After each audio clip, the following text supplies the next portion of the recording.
다 같이 사도신경으로 우리의 신앙을 고백하겠습니다.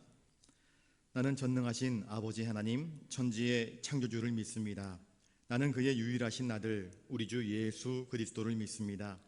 그는 성령으로 잉태되어 동정녀 마리아에게서 나시고 본디오 빌라도에게 고난을 받아 십자가에 못 박혀 죽으시고 장사된 지 사흘 만에 죽은 자 가운데서 다시 살아나셨으며 하늘에 오르시어 전능하신 아버지 하나님 우편에 앉아 계시다가 거기로부터 살아있는 자와 죽은 자를 심판하러 오십니다. 나는 성령을 믿으며 거룩한 공교회와 성도의 교제와 죄를 용서받는 것과 몸의 부활과 영생을 믿습니다. 아멘. 찬송가 324장 찬양하겠습니다.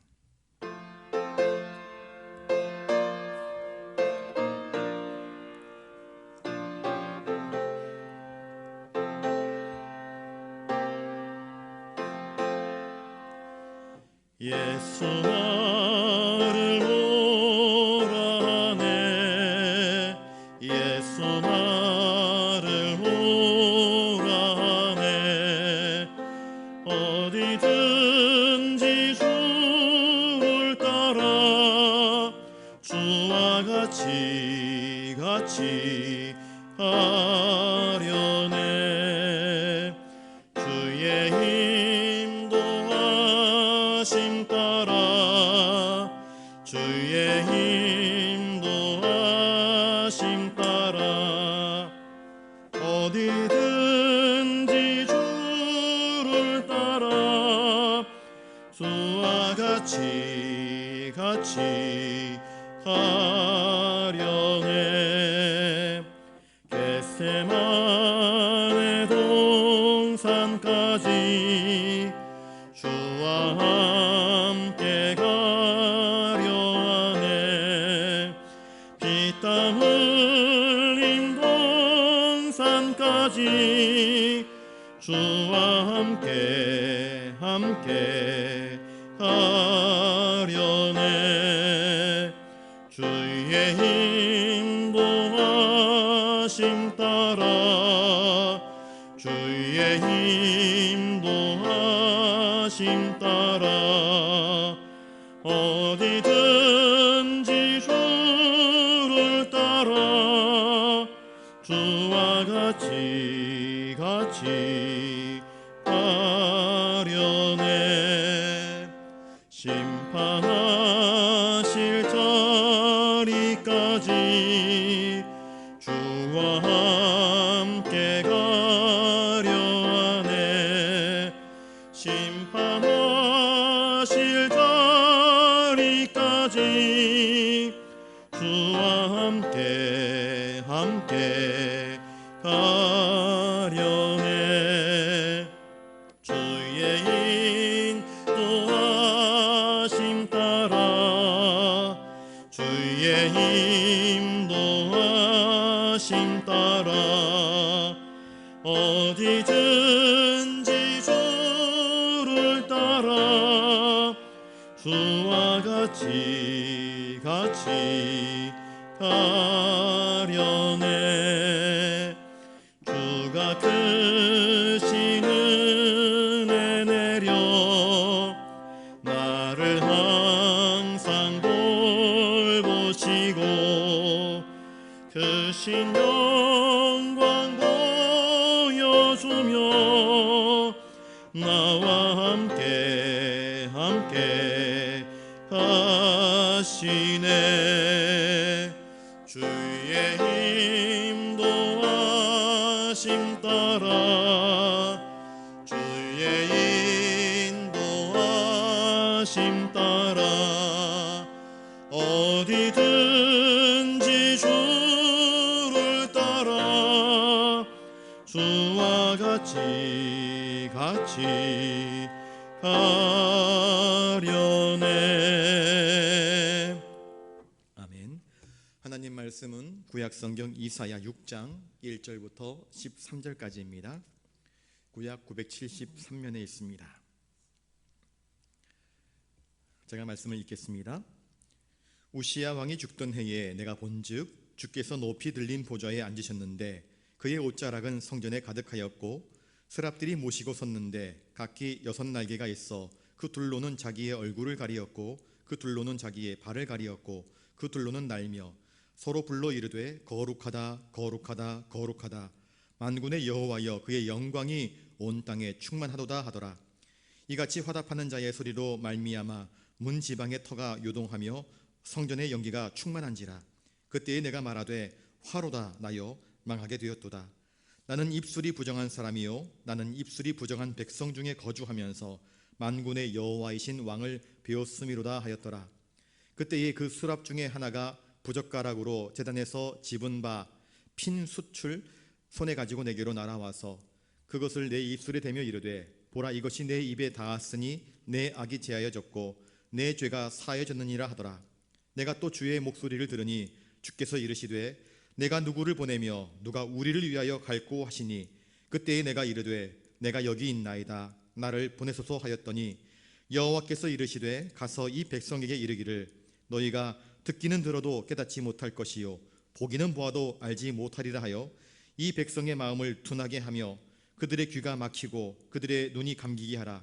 염려하건대 그들이 눈으로 보고 귀로 듣고 마음으로 깨닫고 다시 돌아와 고침을 받을까 하노라 하시기로 내가 이르되 주여 어느 때까지니까 하였더니 주께서 대답하시되 성읍들은 황폐하여 주민이 없으며 가옥들에는 사람이 없고 이 토지는 황폐하게 되며 여호와께서 사람들을 멀리 옮기셔서 이 땅 가운데에 황폐한 곳이 많을 때까지니라.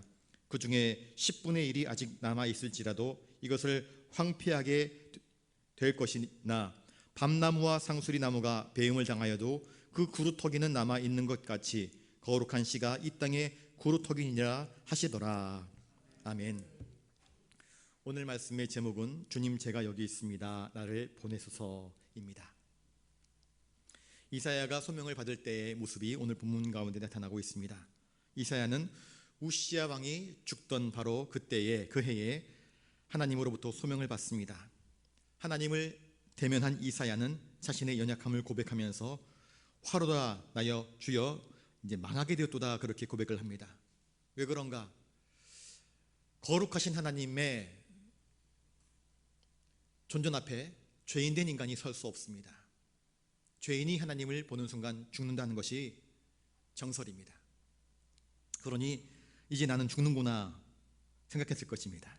그때에 스랍 중 하나가, 이 스랍은 하나님 보좌 곁에서 하나님께 찬송하며 하나님을 보좌하는 천사들 가운데 하나입니다.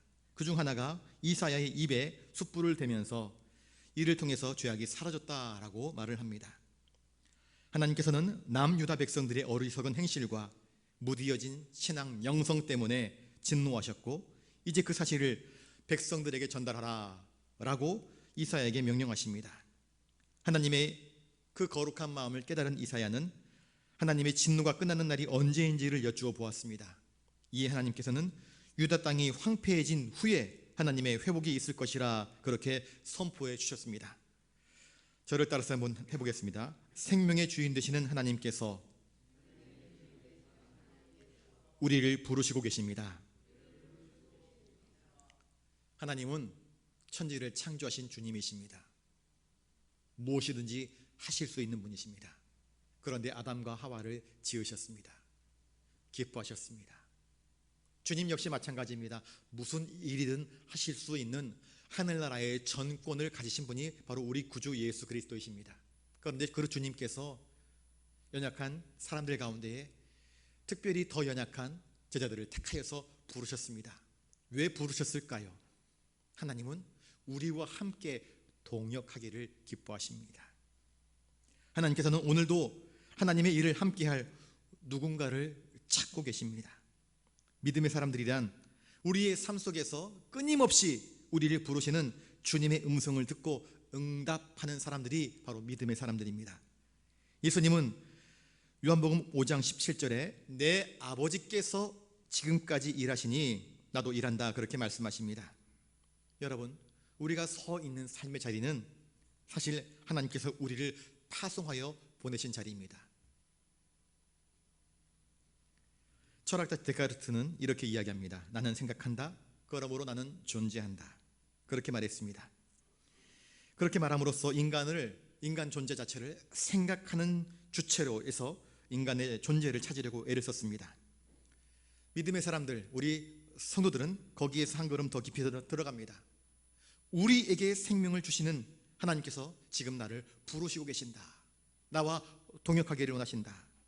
그러므로 나는 하나님의 동역자로서 존재한다는 이 소명, 사명의식을 우리가 가져야 할 것입니다. 인간은 자기가 생각하는 것 이상의 존재입니다. 때로 우리는 우리의 삶에 권태를 느낍니다.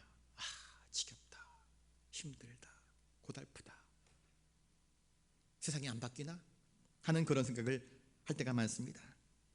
또 어떤 때는 절망에 빠지기도 합니다. 세상이 이러다가 망하는 것 아닌가, 그런 아픔들을 겪기도 합니다. 또 삶의 의지를 잃어버린 적도 한두 번이 아닙니다. 왜 그럴까요? 요나가 왜 삶의 의욕을 잃었을까요? 하나님으로부터 받은 명령을 잃어버렸기 때문입니다.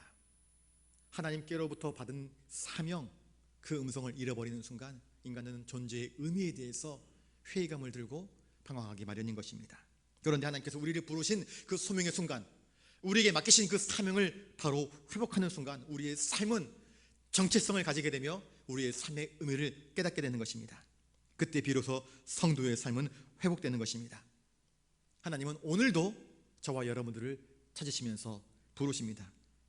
오늘 우리에게도 말씀하십니다. 내가 누구를 보낼까? 내가 누구를 보낼까? 저를 따라서 한번 해보겠습니다. 하나님, 제가 여기 있습니다. 나를 보내주십시오. 8절에 이사야는 하나님, 부족하지만, 나는 너무나 부족하지만 제가 여기 있습니다. 나를 보내주십시오 라고 대답합니다. 내가 누구를 보낼까 탄식하시는 하나님의 음성을 들은 이사야는 그냥 가만히 있을 수 없었습니다. 하나님, 부족하지만 나라도 보내주십시오. 그렇게 자원합니다. 그는 하나님께서 자기를 어디로 보내실지, 어떤 사명을 맡기실지 알지 못합니다. 그러나 하나님의 탄식을 듣는 그 순간 하나님, 나를 써주십시오 라고 고백했습니다.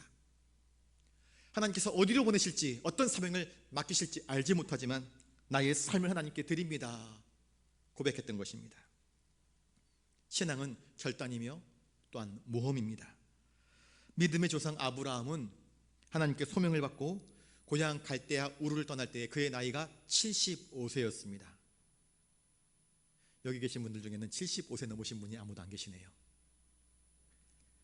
모세가 하나님의 소명을 받아서 이스라엘 민족을 데리고 출애굽할 때의 그의 나이가 80세였습니다. 여호수아와 파트너가 되어서 함께 동역했던 갈렙, 이 갈렙이 헤브론을 점령할 때에 그의 나이는 85세였습니다. 75세, 80세, 85세. 이처럼 하나님께서 우리를 부르시고 또 하나님께서 우리에게 일을 맡기실 때에 그의 능력, 그의 나이, 그의 환경은 결코 중요한 것이 아닙니다. 문제는 무엇인가? 우리가 하나님의 음성을 듣고 그 뜻에 자신을 맡길 믿음의 순종이 우리에게 준비되어 있는가? 이것이 더 중요한 것입니다. 하나님의 부르심에 자발적으로 응답하였던 이사야처럼 하나님의 음성이 들려올 때에 하나님만을 의지하며 하나님, 부족하지만 저 같은 자라도 하나님의 뜻대로 사용되어지기를 원합니다 자원하는 심령, 결단하는 심령, 이 모험적인 신앙이 저와 여러분들에게 오늘 필요한 것입니다. 종교개혁자 마르틴 루터, 이제 곧 10월 아니겠습니까? 10월 31일은 종교개혁 기념일입니다. 이 마르틴 루터는 로마 카톨릭 교회의 부당함에 대해서 반박문 95개 조항을 비텐베르크 성당 문에 붙여놓았습니다. 그렇게 함으로써 종교개혁자의 길을 걷기 시작합니다. 이 루터가 붙여놓은 95개 조항, 5개 조항의 반박문은 당시 카톨릭 교회에 엄청난 소용돌이를 불러왔습니다. 로마 교황청과 신성 로마 제국은 이 거대한 반향을 불러일으키는 마르틴 루터를 그냥 내버려 두지 않았습니다. 루터는 브롬스 의회에 소환됩니다. 그리고 그곳에서 그동안 써왔던 모든 주장을 철회하고 네가 쓴 책을 다 불살라버려라 라고 하는 명령을 받습니다. 황제의 명령이었습니다. 그때 그는 며칠간 생각할 시간을 주십시오 라고 대답을 합니다. 생각할 시간이란 아마 기도할 시간이 필요했겠지요. 번민의 시간, 기도의 시간을 보낸 후 루터는 황제의 요구를 거부하면서 이렇게 대답을 합니다. 내 양심은 하나님의 말씀에 사로잡혀 있습니다. 나는 아무것도 처리할 수 없고 또 그럴 생각도 없습니다. 왜냐하면 양심에 반해서 행하는 것은 위험하며 불가능하기 때문입니다. 하나님이여 나를 도우소서, 그렇게 대답을 했다고 합니다. 여기서 말하는 루터의 양심은 우리가 생각하는 그냥 양심이 아니라 성령께서 역사하시는 가운데에 들려오는 그 음성을 이야기하고 있는 것입니다. 하나님께서 나의 선한 양심을 일깨우셔서 말씀하시는데 그 선하신 하나님의 뜻을 거부하고 아무리 로마 카톨릭과 황제의 명령이라 할지라도 나는 그 명령에 따를 수 없다. 베드로가 고백했던 것처럼 내가 하나님을 두려워하랴, 사람을 두려워하랴, 나는 하나님을 더 두려워한다 고백하는 것과 같은 것입니다. 루터는 자신의 양심 안에 역사하시는 성령님의 음성에 민감하게 반응하였고 그 음성에만 순종하였습니다. 제국의 권력 앞에서도 그가 당당할 수 있었던 것은 하나님으로부터 받았던 소명과 하나님께서 맡기신 사명이 무엇인지를 정확하게 인식했기 때문입니다. 하나님 말씀에 사로잡혀 부르심을 입은 그에게 있어서 그 어떤 것도 개혁의 소명을 이루는 일에 장애가 되지 못했습니다. 마침내 그는 하나님의 부르심에 응답하면서 계속해서 종교 개혁의 등불을 지켜들고 그 개혁의 기치를 이어갔습니다. 여러분, 하나님의 부르시는 음성을 들은 적이 있으십니까? 하나님의 부르심은 언제나 우리에게 아멘을 요구하고 있습니다. 여러분, 아멘으로 순종하고 계십니까? 저를 따라서 한번 해볼까요? 우리의 생명은 나의 것이 아니라 나를 구원하신 하나님의 것입니다. 아멘이십니까? 우리의 생명이 하나님의 것입니다. 그러니 하나님께서 우리를 부르시고 우리에게 말씀하실 때에 그 말씀 앞에서 잘 깨달아지지 않아도 내가 부족하여도 아멘 하며 순종할 수 있어야 됩니다. 지금 우리가 이 자리에 있음은 하나님의 부르심이 있었기 때문입니다.